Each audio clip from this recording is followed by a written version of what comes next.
Hi everybody, I'm Zura and today we are here for another tank review. Our guest is the heavy tank of the French army that stands at Tier 9, the brand new AMX M4 Model 51, Model 1951. And we can see that this tank is pretty tall, it's pretty huge. So I didn't expect any good camo value from it. The turret is pretty damn fat and long, and this looks like something sluggish. But just before seeing how it performs on the battlefield, we are on Sacred Valley, and I'm playing together with my friend Zazinator. Let's go and check the statistics of the French beast. In this comparison, I have chosen a lot of tanks that usually play the same role on the battlefield. That is, this is a brand new French heavy tank, and usually French heavy tank are not famous for the armor. I forgot to put inside the AMX 50 120, the autoloader heavy French tank, just because this brand new one has some serious frontal armor. And the other heavy tank of the French army is not suitable for this comparison. So I decided to took it away, and I have chosen the M10-3, the Conqueror, the E75, and STI from the Russian army, because all those beasts have serious frontal armor and gun that look similar and play style that is very close each other. So we can see the firepower of the French guy it's okay. It's in the middle between the American and the Conqueror and the E75 and the STI. I can say just now at the beginning that you have a couple of choice in how to play the French one. Wargaming decided to give a choice of two guns. Both of them are okay, are good. We have an 127 gun and an 120 gun. Okay. At the bottom, I have placed another AMX with a small gun. As you can see, with the small gun, you gain a bonus in DPM penetration, while the Alpha goes from 470 up to 400, like the M103 and the Conqueror and the STI.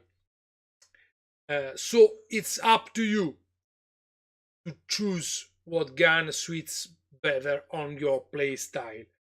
But let's see. The penetration of the bigger gun it's not so good at tier 9, while I can say that many tank with 258 does way better, okay? But if you want more penetration, the small gun is here for you.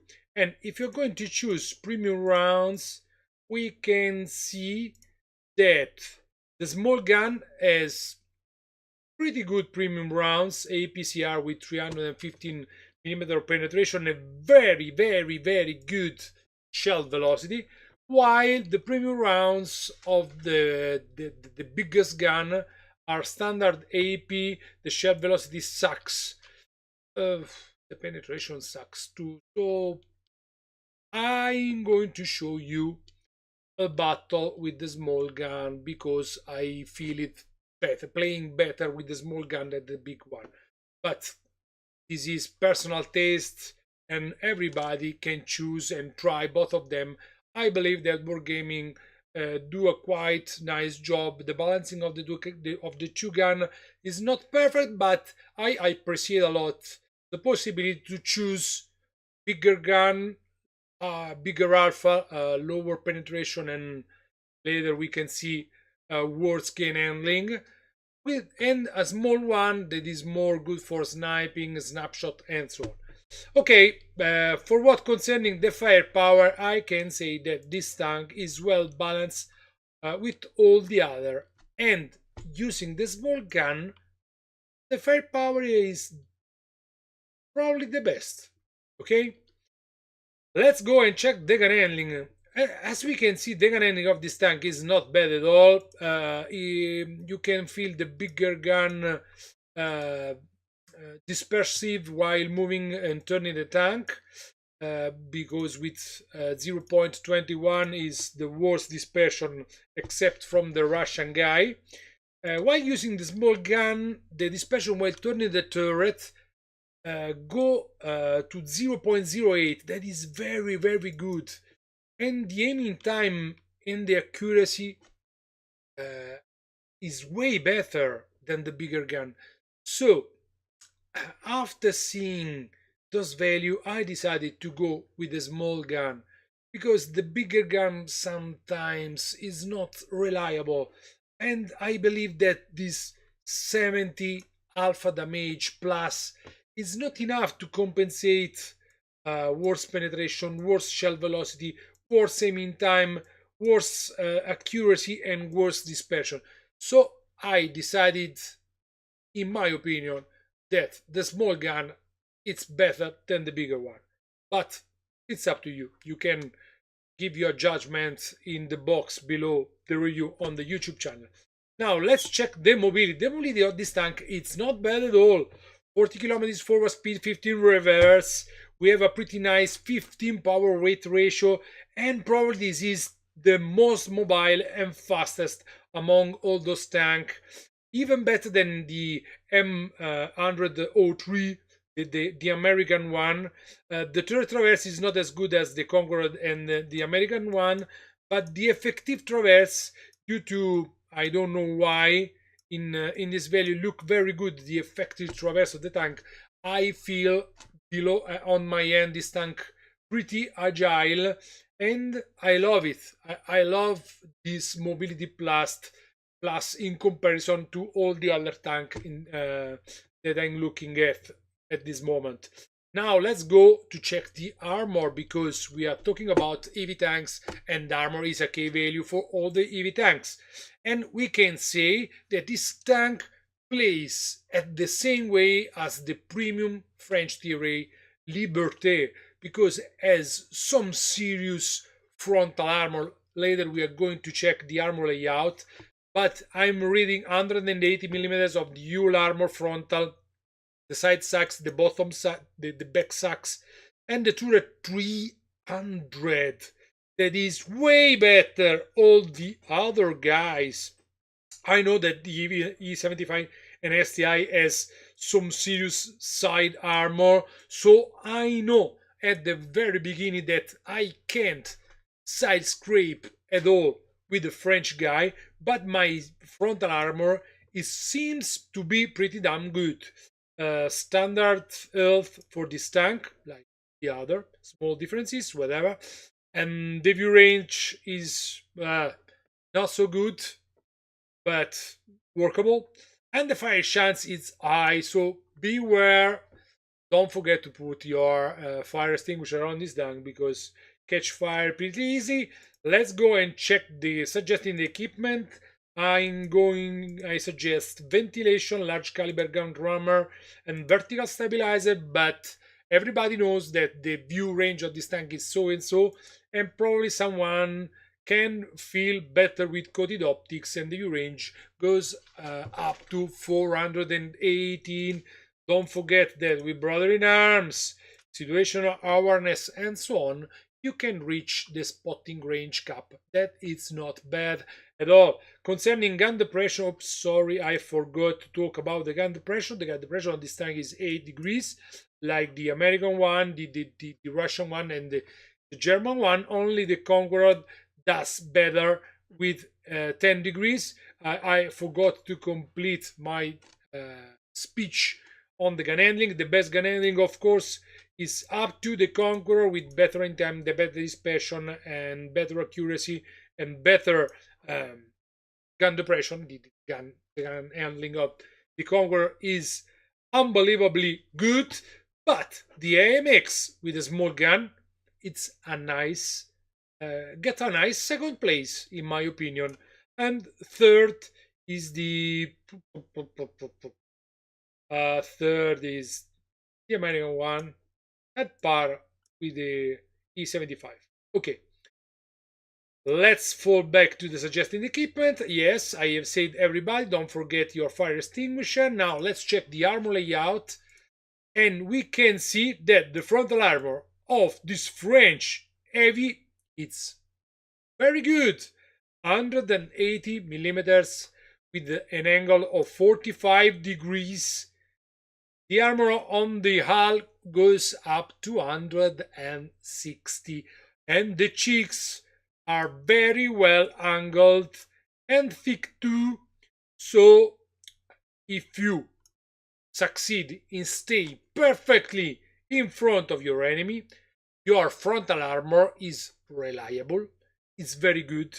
The lower plate is very, very well angled and good, as well as the upper plate, and only two small weak spots, two cupola, but are on the back, are not so prominent. And if you're going to use your pretty okayish gun depression in this way, nobody can shoot at your cupola, and if you cover your lower plate, we can read up to, okay, away my face, you can read up to 300 of your armor, and the turret is very, very, very, very tough.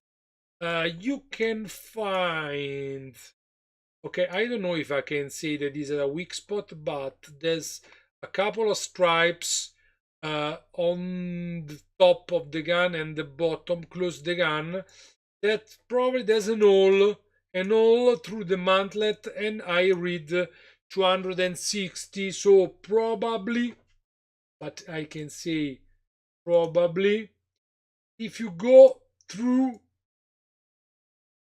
yeah, look, there is only 40 millimeters of armor here and 220 on this purple stripe.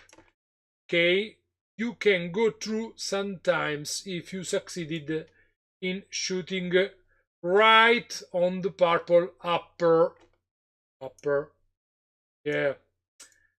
stripe, and it's very, very difficult. I can say you in advance that the armor of this tank seems to be very good. And now let's go to see how it performs on the battlefield. We have top tier, so perfect matchmaking, and I decided to team up with my friend Zazzo, forgetting about the right heavy part of the map that usually is the perfect battlefield for the heavy tank. But I decided to stay with my friend and give support. I received the first shot like a moron on my side, but whatever happens. The guy with the WZ reached the position faster than me, so he succeeded to shooting me in the side, but it's okay, I can deal with it. The speed of this tank is not bad at all, even climbing upwards and hill, it's not painful. And I can see at the beginning of this battle that this side seems to be not well defended, because the guy with the WZ left his position, so probably there are no many forces. And here I find the Centurion tier 9. The gun is pretty damn accurate, the dispersion is okay, I can aim at the weak spot and trying to track and damage the guy with the Centurion. And now 334 is in front of me, no problem for the armor of the lower plate. Another target at a good distance, almost 400 meters, but the accuracy and the special of this gun, it's good. The small gun is the reliable. I feel myself comfortable at sniping, at snap shooting. It's very good in engaging, and even in this position the Centurion didn't manage to penetrate me, because he shooted me an APC around. But the armor of this tank, the frontal armor, it's very good. It's very good, especially hull down, but even in the frontal assault I feel the armor of this tank okay. it's okay for me. Another bounce. Okay, I have bounced using my gun, so I have got my gun damage quickly repaired, and now it's up to the Ferdinand. Just pay attention. Sorry, just pay attention to always put the front of your tank versus your enemy. Never angle. Don't never show your sides. Look, look. Okay, crossfire, crossfire, because the Scorpion G find find the right place to shoot at me. ISU 152. I'm pretty damn lucky.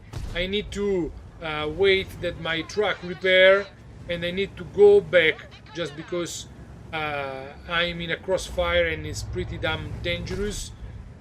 Tank destroyers with big gun, so I decided to use this part of the mountain as cover, and I have to took away the Ferdinand. Another bounce. The gun of the Ferdinand is pretty scary, but the dual armor of the AMX M4 51 does the job. And now the other two tank destroyers are busy with my friend. I succeeded in taking away the Ferdinand, and now all the enemy are in front of me. So I can try to be a little bit more aggressive, but now I'm receiving shoot from the side and from the front. ISU shoot me again for 736 damage. I didn't spot the ISU. I'm in great trouble. Luckily, a friend of mine succeeded in killing the ISU, so I need only to concentrate with the guys in front of me. And I want to try to go Yule down with this small ridge line, and probably is enough because I have bounced a couple of shots, premium round from the premium APCR round from the Chrysler Key for 265mm penetration. Yeah, if I remember well, 265. And now there are a couple of enemies in front of me. I have to pay attention because our team is not in the best position, but I have just done 5000 damage, and I have missed a shot on the tiny cupola of the Mammoth, the VK100. Another bad shot from me. I switched for the premium round just because the German tank is a monster armor tank. Another mistake, but this is only my fault that I don't know how to play and how to shoot. But now the VK gives the back of the turret to my gun, and probably I can took him down with an ammo rack. Okay, more than 5000 damage, and I can fasten the replay a little bit because I want to go and hunt down the last guy, WZ, and the small brand new AC even. I have to took away those guys. I don't wanna stay alone because the small LC even can be pretty dangerous because he has an autoloading gun and a monster camo value. So the small LC can arrive and shoot at my back at any moment, and I only 350 HP left. Look at the LC, but the sniping gun of this tank is reliable. It's very reliable, and the 5th kill for the AMX M4 model 51, and now I'm alone with the last guy, the WZ-120, and I have to take revenge for the first shot received in this battle. I want to close this battle and bring my team to the victory. The WZ seems to be scared, gives the back to me, and the gun of this tank don't miss a shot.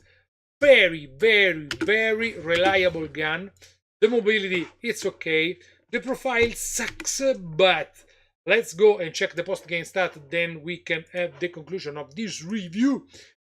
Okay, Mastery, Marquise Tanker, a lot of small reward, Steelwood, High Caliber, and Top Gun for more than 1500 experience and 6500 damage, more than 2000 blocked by Armour, and I gain some credit.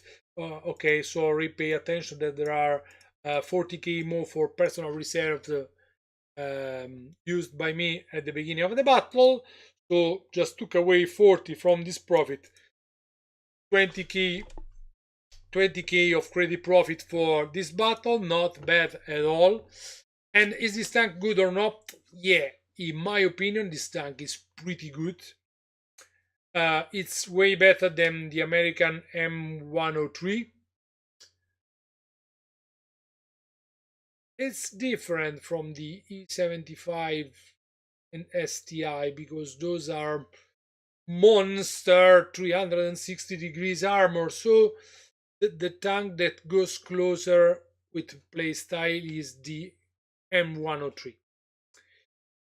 And the Conqueror, it's worse in something and better in the other, but I believe that the Conqueror is one of the best at tier 9, and this tank too is one of the best at tier 9 because does the same job, something better, something worse, but I can close this review saying that this one is a really good tank. It's way better than the awful tier 8 AMX 65 tons, the worst heavy tank at tier 8. But after that crap, you can go with a very good tank and enjoy a lot of battle with the wonderful AMX M4 model 51. Okay, for this review we are done. Zura greets you, everybody, gives you appointment and the next review here on YouTube channel. Don't forget to leave a thumb up if you have enjoyed the review or comment whatever you want. I'm waiting you here on YouTube or live streaming on Twitch. Bye guys, see you next time.